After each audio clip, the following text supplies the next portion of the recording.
Whenever you're ready, sir. Hi, God bless you. I would like to start with a quick prayer. Thank you, Heavenly Father, for giving me this opportunity. I just ask you that you speak through me. In Jesus, I pray. Amen. Isaiah 41:10. So do not fear, for I am with you. Do not be dismayed, for I am your God. I will strengthen you, and I will help you. I will uphold you with my righteous right hand. What is finished? Society thinks that nowadays finished means to be done with, to be complete with, to be no more. But to me, it means to be in complete and perfect detail, to overcome anything. We always say someone who starts out strong, who always starts out confident. But as time goes by, something happens, something unexpected, something that we can't control happens. In 1992, Derek Redmond was a sprinter for the Olympics. As he was running, something unexpected happened. Agony had come, a pain had come over his leg. He didn't expect it. It wasn't in his control. But he had made a commitment to win or lose, he was going to finish that race. Just as Derek Redmond, who never gave up, never doubted himself, and finished that race, there was also a young woman who helped her people, who kept fighting for what she knew was right. And that girl's name was Esther.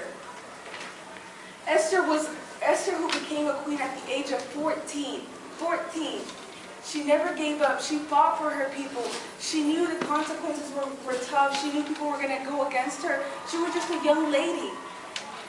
Joshua chapter 1, verse 6 says, "Be strong and courageous, because you will lead these people to inherit the land I swore to your forefathers to give them." Sometimes we think that just because we're young, we can't do what older people do, that we can't reach other people, but we have all these technologies and friends that we can reach.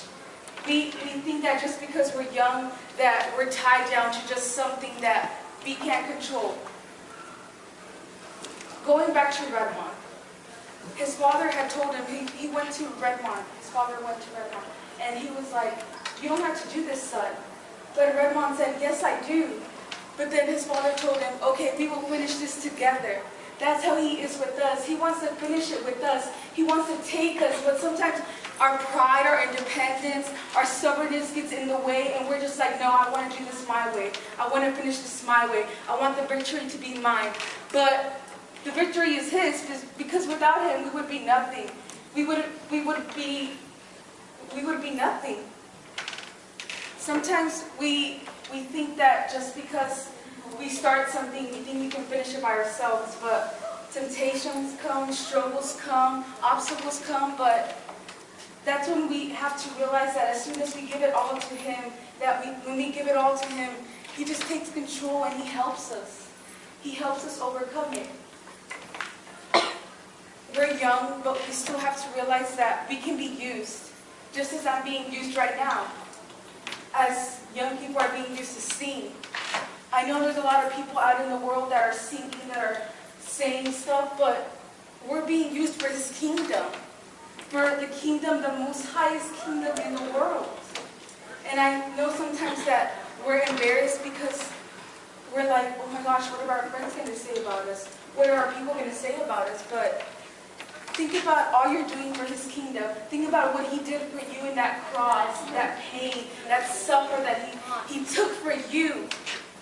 And sometimes we got to realize that, like Isaiah 41 said, "So do not fear, for I am with you. Do not be dismayed, for I am your God.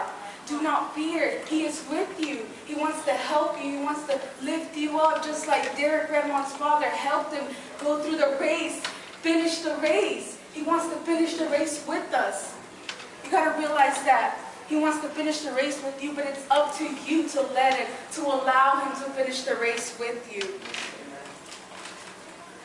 And for Esther, she had people all around her helping her.